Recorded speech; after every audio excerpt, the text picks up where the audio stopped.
Marlène et Jean-Claude sommes très heureux de te présenter une émission très spéciale afin de comprendre les faits d'actualité. Merci pour ta fidélité. Merci d'être encore là afin de progresser dans la compréhension de la parole de Dieu.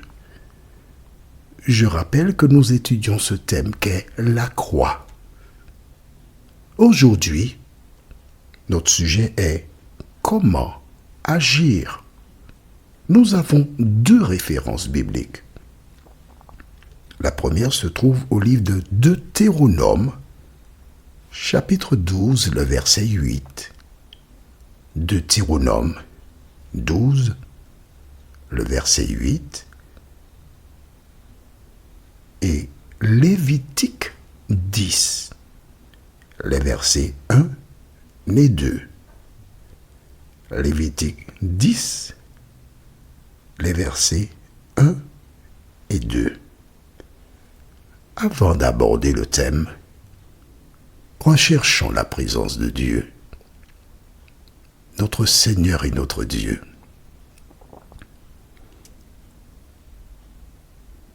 Mon cœur est déchiré devant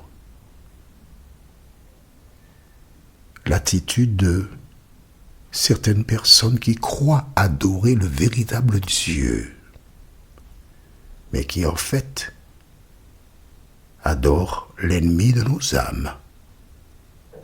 Alors que nous allons aborder le thème de ce jour, très important, Saint-Esprit, merci de nous éclairer.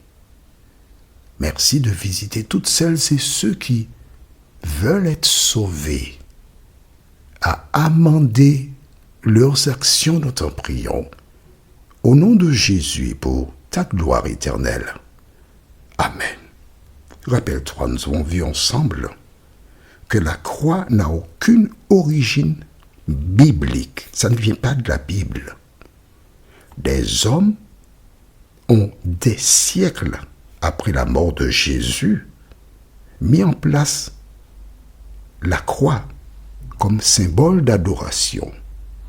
Avant Jésus, Alexandre le Grand a mis en place la croix, c'était pour tuer des gens. Point barre. Aucun rapport avec Jésus. Et c'est parce que Jésus a été placé au rang des malfaiteurs que le diable a incité les gens à le faire crucifier. Est-ce que c'est clair pour toi? Bien. Nous avons vu précédemment comment le jeune homme rendra-t-il pur son sentier en se dirigeant d'après ta parole. Dans le livre de Deutéronome, chapitre 12, nous lisons ce qui suit. Chapitre 12, verset 8. La Bible déclare « Vous n'agirez donc pas comme nous le faisons maintenant ici, où chacun fait ce qui lui semble bon. » Je m'arrête ici. Nous allons le relire. Pour bien comprendre quelque chose, il faut lire à plusieurs reprises. Je reprends. Vous n'agirez pas comme nous le faisons maintenant ici. Ah, cela veut dire que des enfants d'Israël, à un moment donné, agissaient d'une certaine manière. Comment? Où chacun fait ce qui lui semble bon. Ce que tu penses qui est bon, il ne faut pas le faire. Quelle est la base? La base, c'est la parole de Dieu. Amen. Est-ce que tu es d'accord avec moi? Tu as intérêt. Parce que si tu n'es pas d'accord avec moi, c'est ton problème. Ce n'est pas le mien, puisque moi, je ne fais que lire ce qui est dans la Bible. Je n'interprète pas. Nous avons deux exemples. Deux exemples qui sont frappants.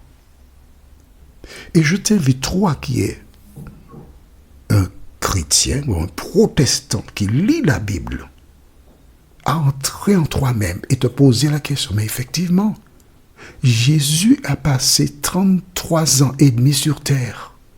Il n'a jamais mis en place la croix. Il n'a jamais dit à ses disciples d'avoir une croix. D'où sort cette affaire de croix? Effectivement, aujourd'hui, certaines personnes pensent qu'il faut avoir une croix dans une église, mais est-ce que c'est biblique? C'est la question que je te pose. Allons au livre de Lévitique, chapitre 10, et nous lirons les versets 1 et 2. Que dit la Bible? Les fils d'Aaron, Nadab et Abihu, prirent chacun un brasier, y mirent du feu, et posèrent du parfum dessus. Et ils apportèrent devant l'Éternel du feu étranger, ce qu'il ne leur avait point ordonné. Alors le feu sortit de devant l'Éternel et les consuma. Ils moururent devant l'Éternel. Voici deux hommes qui décidèrent de faire selon leur perception. Rappelle-toi, nous avons lu précédemment dans Deutéronome 12, verset 8, « Vous n'agirez pas comme nous le faisons maintenant ici, où chacun fait ce qui lui semble bon. » Ces deux hommes, fils d'Aaron, Aaron c'était le frère de Moïse, celui avec qui Moïse avait été voir le Pharaon pour demander qu'Israël laisse l'Égypte. Il était sacrificateur et on était sacrificateur de père en fils, ainsi de suite. Et donc, si Nadab et Abihu sont les fils d'Aaron, d'accord? Comment on fait des enfants? Dis-moi. C'est un homme et une femme qui font crac-crac, etc. D'accord? Donc, Aaron était marié, il avait une femme. Tu vois bien que le prêtre est celui qui est marié, selon la Bible. Vois-tu? Et donc, ces deux fils qui étaient là offraient le service. Ils ont décidé de faire ce qui leur semblait bon. Et la Bible déclare que le feu de l'Éternel les consuma. Ouah, tous les deux morts. À travers cette explication biblique, nous comprenons que nous ne devons pas et ne pouvons pas prendre des choses extérieures et les présenter à Dieu. Parce que Dieu est un Dieu d'ordre.